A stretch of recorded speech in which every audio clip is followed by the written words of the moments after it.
Okay, chat is back. Sorry about that, guys. I'll make sure not to change my desk um, during the stream next time.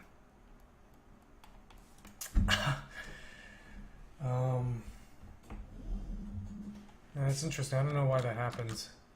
Is it worth it? In my opinion, yes. I spend a lot of time at the desk, and it is very helpful.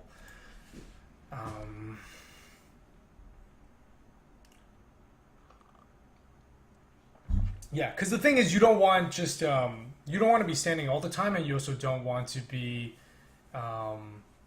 sitting all the time. So I think the adjustable one is kind of the way to go. All right, so one of the things we talked about at Design Club was this problem I've been having, which is that people kind of go through this area and they get to the other side.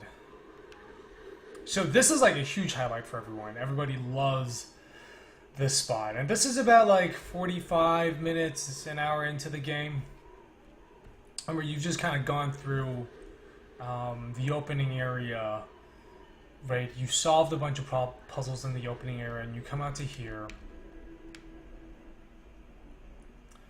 And this is like getting across this gap is a very, very cool. Like just visually, this level is stunning, and the getting across this gap is a puzzle that involves sort of the spatial stuff and involves the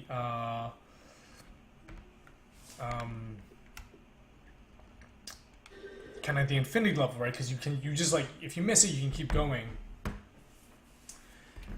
The problem, though, is... Oh, wait, we didn't load all the levels.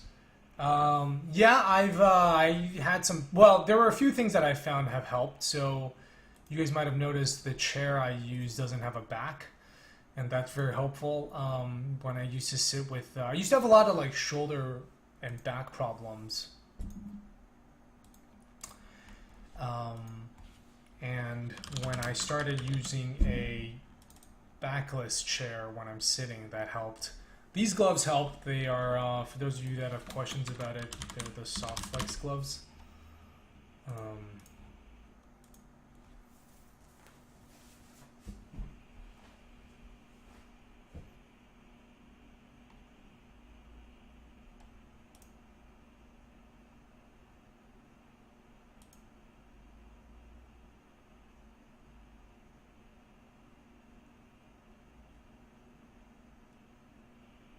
Well, so the thing is, you would only put, you have your tower on the floor, right?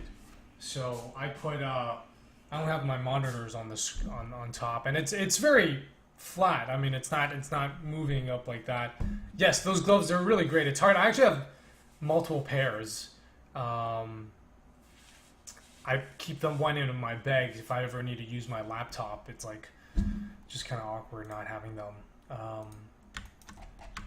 So yeah, using these gloves help, using a backless seat help, getting the standing desk helps. It's just like I spend so much time, and also getting the monitors to be the right level. And I also have while we're on the topic of ergonomics, I use a trackball, which is really great for 3 monitors and a mechanical keyboard. It's, I spend so much time in front of the computer, like kind of want to make that good.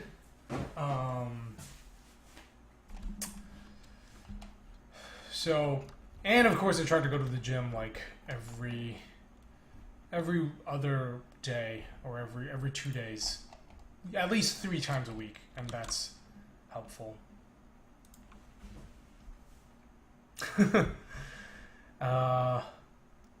Dude, you got on Puko's, Alan.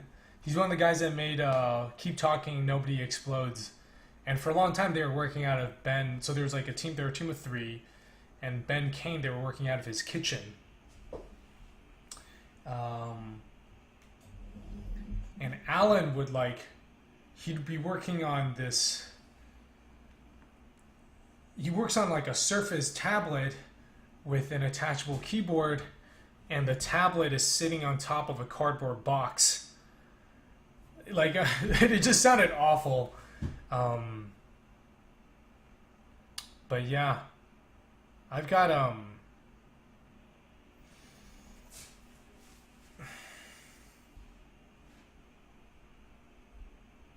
I just have one of those, these like small wooden, you know what you can do is you can go to IKEA and you can get the little legs.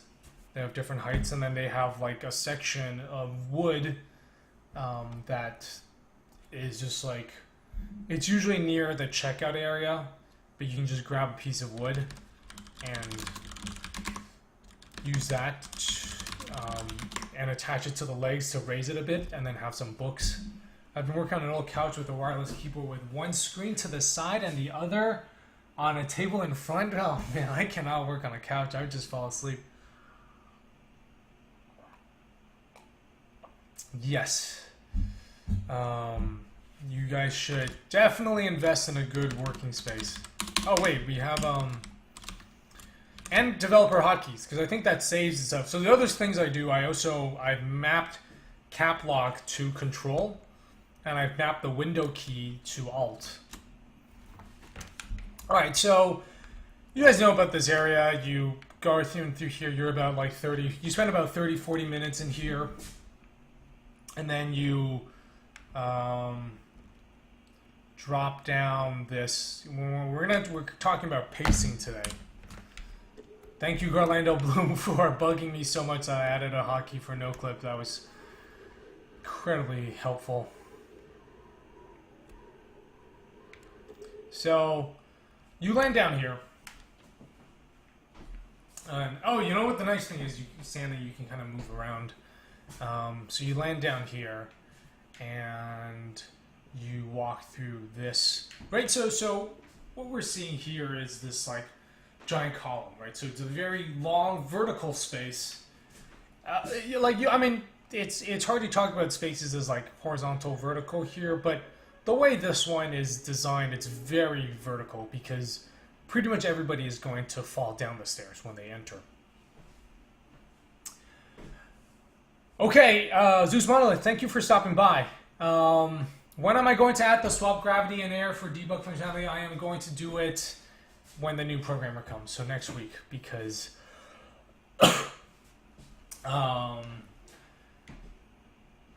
right now I gotta worry about getting new content in for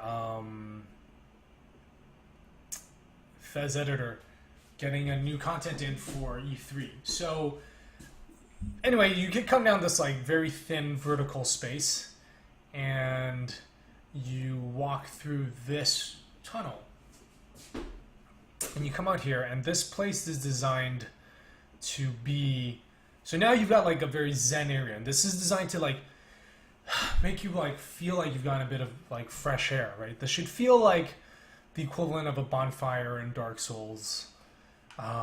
Basically like a resting point. You come out here and it's like, oh, I can breathe now. Like it feels, it's simple. I can see the whole level sort of in one piece, and you know, here there is a simple level.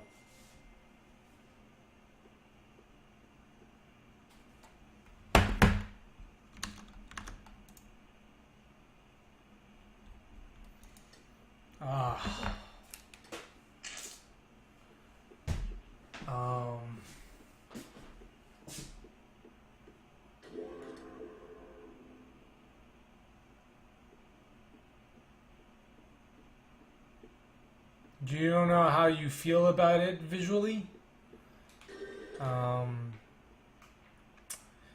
Right, so when you come out here, then you're faced with like a very, again, a claustrophobic level that's again overwhelming, and this is made intense by having kind of an open, simple level out here. Wait, Lidzel, are you talking about this level? Looks weird? What looks weird about it?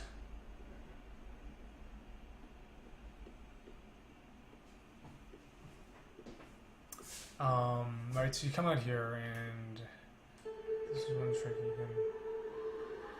can over to the other side. Now, the problem I started facing here is people... So this is a very cool level.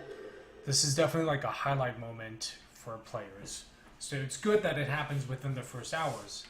It's not very... It's meant to be not very architectural. That's sort of the point. Because I want it to be not... Like, it's all about contrast. So I want something that's very... This feels very architectural. The first level feels very architectural. The one in between doesn't feel as much, and that makes it. It's more about contrast. Now the problem was you'd come out here and people were like, "Ugh, just more puzzles," and I think it has to do with. So during Design Club, which. I don't know how many of you guys are familiar with it, but basically it's this I started it about a year and a half ago, and basically every 3-4 months a bunch of game developers in Chicago will meet up and spend all of Saturday talking through design problems. And we'll spend like an hour and a half on everybody's games. I have a piece of chocolate.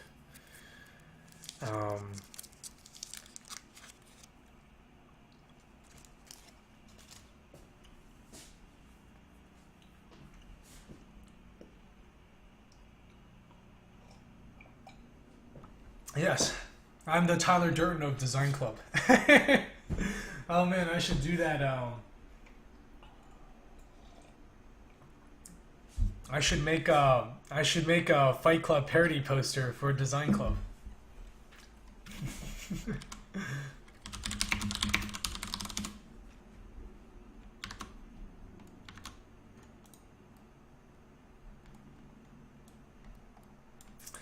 Yes. Who designed the Design Club? I'm gonna make one. I'm gonna replace this with my face.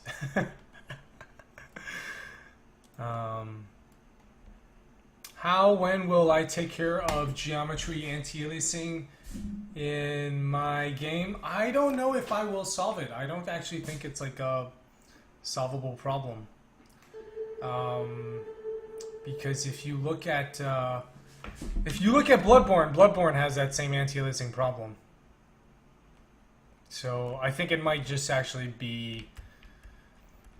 I mean, there's like temporal anti-aliasing. There's rendering at a super high res. If you got like a really powerful computer, I'll just render you at let you render at a very high resolution and scale down, and I think that solves it. But I think that's actually just something with this art style with a lot of lines. Like you're going to see it, like you're going to see that, the shaking, right? And that's in Bloodborne.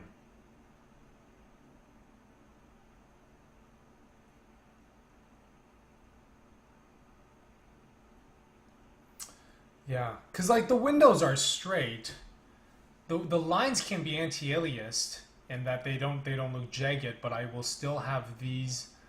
I'll still have that stuff in the distance. Anyway, so Design Club, we meet up and we talk. TA sounds like it'll do the job. It actually causes other problems. It ends up making the background look like super blurry, and I don't know if it might be for the level I want to do it. It's actually not. Yeah, there's like we tried it because like the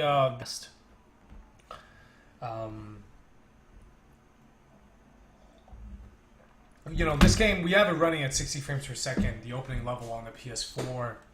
I don't know if I just don't know. I would rather have 60 FPS with like the background shaking a bit than. Yeah, there's like we tried it because like the Play Dead guys, they made Limbo. They released their temporal anti-aliasing package, and we tried it, and it didn't work very well. It like I end up just kind of getting like blotches of gray in the background. Design Club. So not Design Cult. So what we do is I'll have the options menu. But that's going to be for I think that will probably be for PC only. So anyway, so Design Club, we hang out, we send out a build of the game. So there's like 4 or 5 people. No, I mean like not for consoles because I know the performance, right? It's like that stuff is only if you have a very powerful GPU. I mean, I might put it in there. It's sort of on the lower list of priorities. Wait, they have mid-cycle upgrade coming to PS4?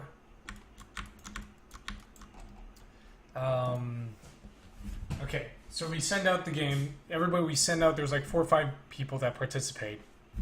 And we'll send out builds of the games about a week before with like a very specific design question. This is what I want you guys to take a look at. This is where I'm struggling with. And then we meet up and we kind of go through all of that.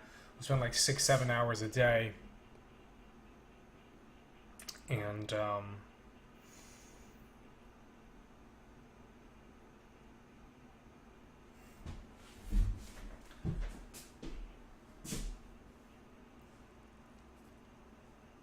yeah, we spent like an hour and a half on each game. So this time we usually do 4 games. This time we did 5 games and it was pretty exhausting.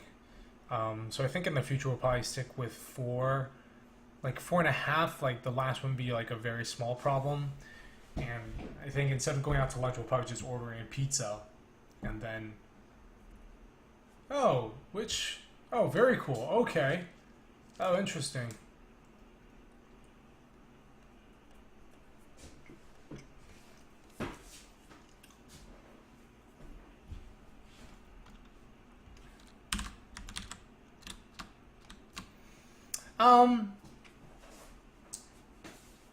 Yes, there is that. The thing is, though,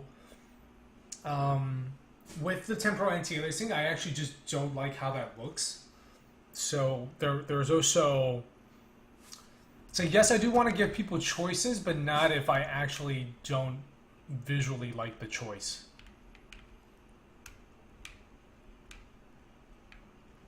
So anyway, we come out through here.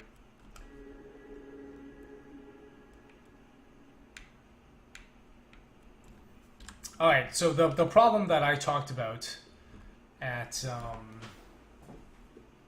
Design Club, so we come out in here, we're facing this. I mean, this one we'll tweak it some more. I think, was it Lidzel that talked about some issues with it? I think I'll probably be tweaking it.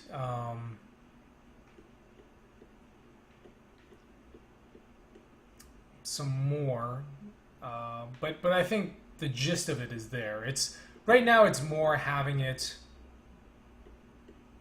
Right now it's more about having it as serving the function of something to contrast with and to provide breathing room, and I think it does that. So, like visually, there can probably still be some work left, but I do feel like it solves the issue of breathing room. Hey, King Dragon 2713, hello. By the way, if you're new and you're enjoying the stream, you should definitely follow.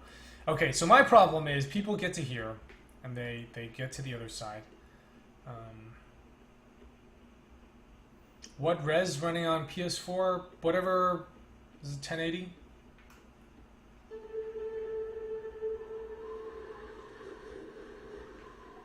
No, 720. Hey, Mokismo. Or 1080, whatever my TV is.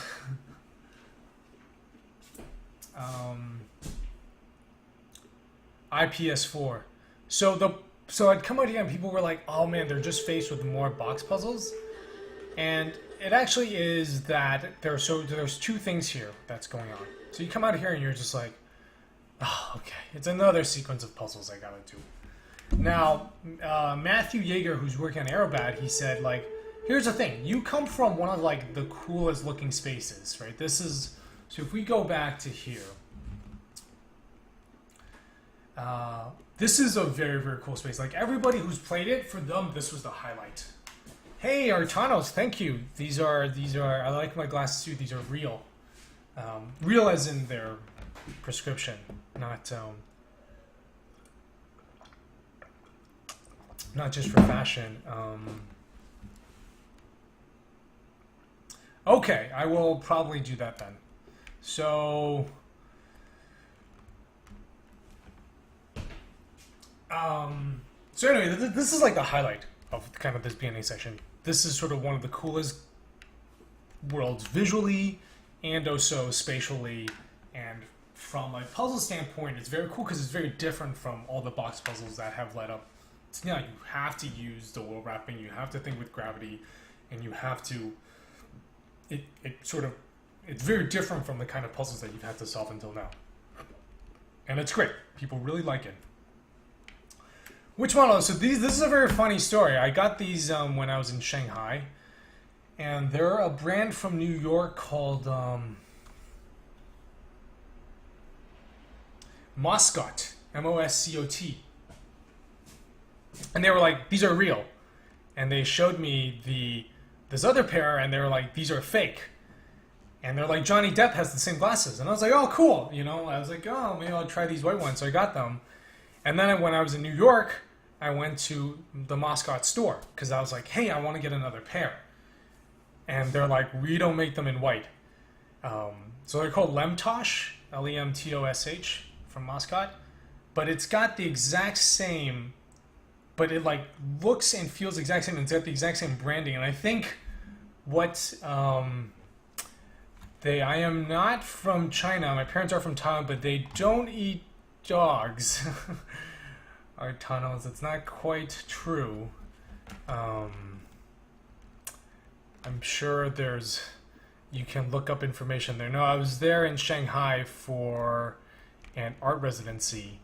But anyway, I think the glasses story is they get them, they're made in China anyway, and I think what happened was the place where they make the real Lemtosh glasses, they were just like, we have some extra white left over, so we're just gonna make one. So they're real and not real. Like, I think they're made from the exact same mold that the officially branded ones are, but they're just not in official color.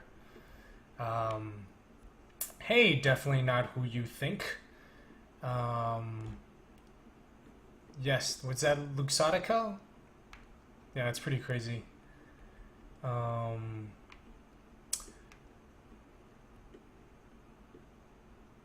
By the way, if you're enjoying the stream, you guys should definitely follow the channel. So anyway, one of the things that Matthew Yeager was talking about. Anyway, so this is the stairs is visually stunning, and then you walk into So Vivasor, it's the exact same.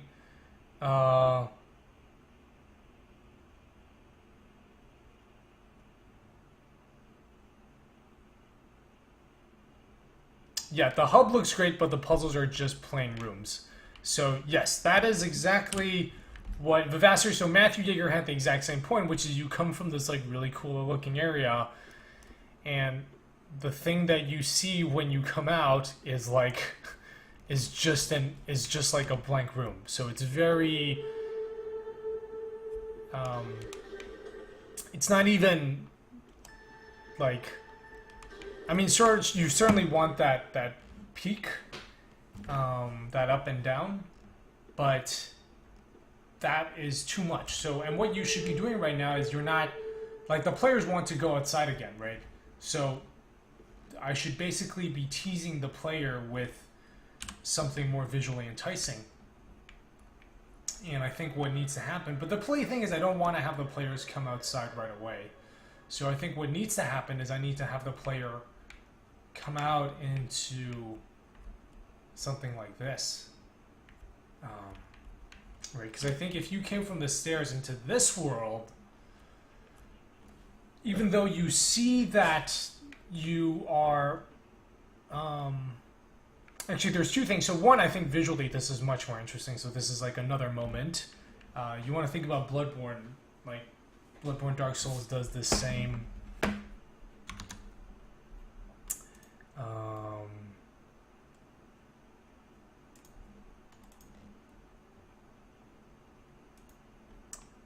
does the similar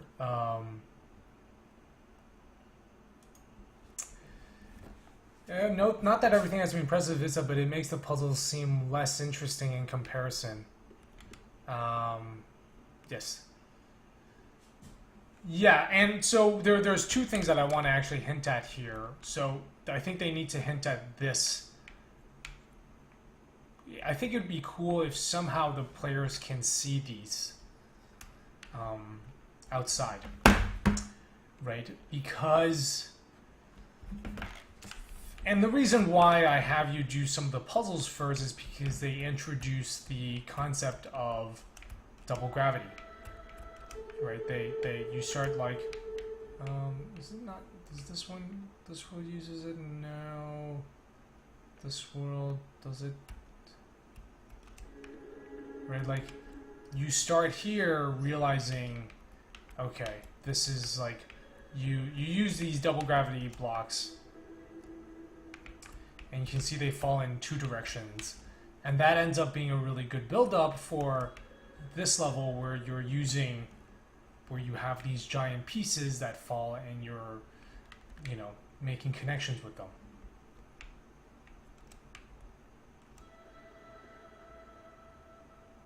I think what I want them to do, though, actually, so the key now is that players have been outside and they want to experience that, right? Like, as in they know how cool it is to get outside and they want to go back. So what needs to happen is they need to start feeling like that they can see it. So what I want to do is immediately have something where the player can see these.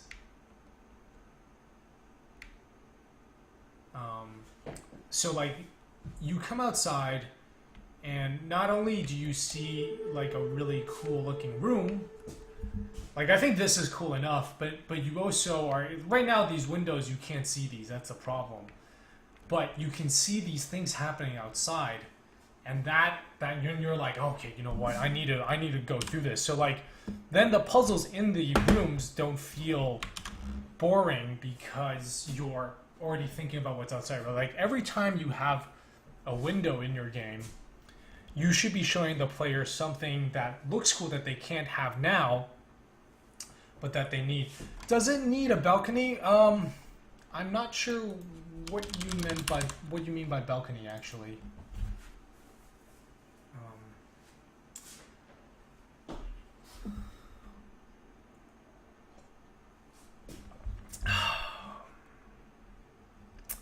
Okay. So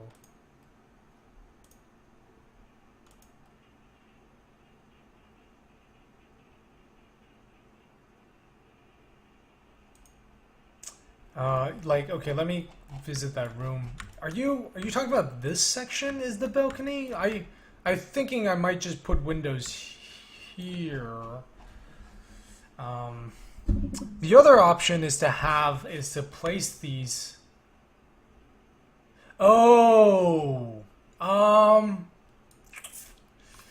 yes. So that is a good point. So see what I was thinking. Yes. I'd have to have it enclosed because I don't want the player to actually go outside at this stage. But like one thing I was thinking was creating this creating an area where you can see these falling. Might be hard to keep the profile of the buildings, which I'm happy to change. I mean, there are some things that need to stay and some things that can get. Well, I mean that's what level design is, right? Which is like that. So that's basically where you start thinking about it. That you are like you are trying to think about how to balance all these. I want the player to see this, but then I also want to keep the profile of the building for this reason.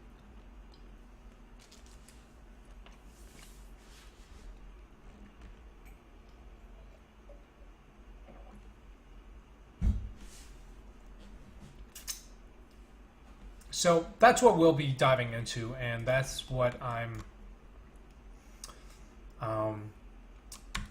Pretty excited about to start working on. But first, I want to show you guys what I want to do for that, and then actually it is almost time for coffee.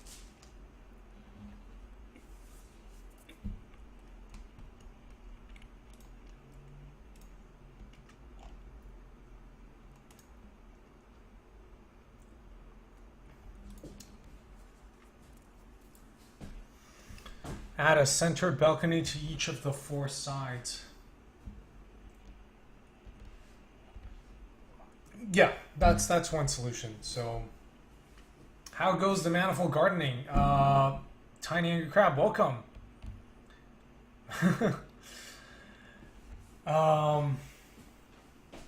Yeah, the real world gardening is actually going well as well. My mystery garden, I've moved it up to a pot, so I still have no idea what I'm growing.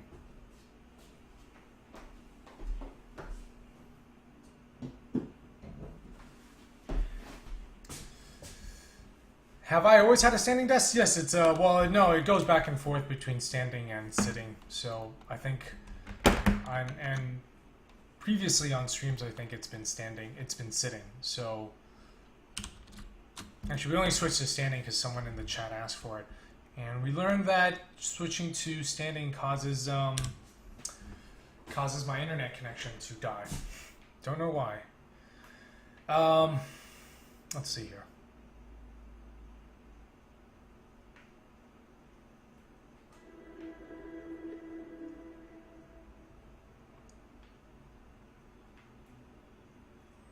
See, that's really cool. But I don't know how much they would see. Oh. So now that I think about it, the shadow is very interesting. That's something that I never noticed, but yes, the shadows would be moving.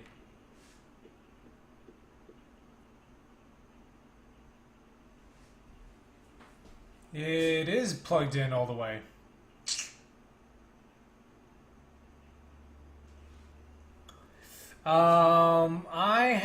I'm putting that on hold for now.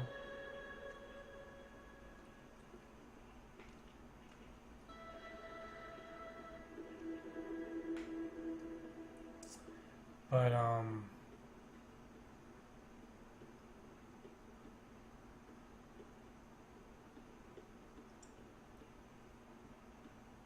yeah, that's a really cool touch. Having the shadow move, and you'll notice it freezes when you're in green because it's not moving. So I like that. I like the idea that it's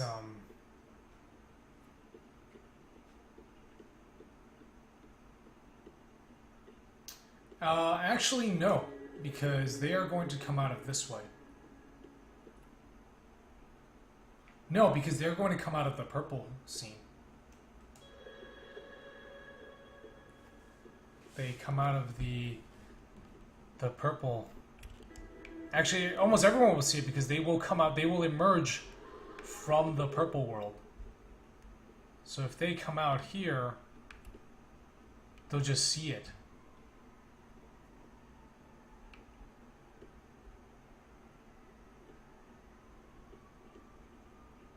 But I would like to have some kind of window here to make it, yeah, it is literal foreshadowing. That is actually kind of really cool. Yes. But yeah, I like that. It's kind of a cool hint. Very Dark Soulsian. Does the same effect happen? But no, I think it actually has to do with like the electricity going through the desk. Like, I think it's creating some kind of like electromagnetic wave, some kind of frequency that then causes the internet cable to get wonky.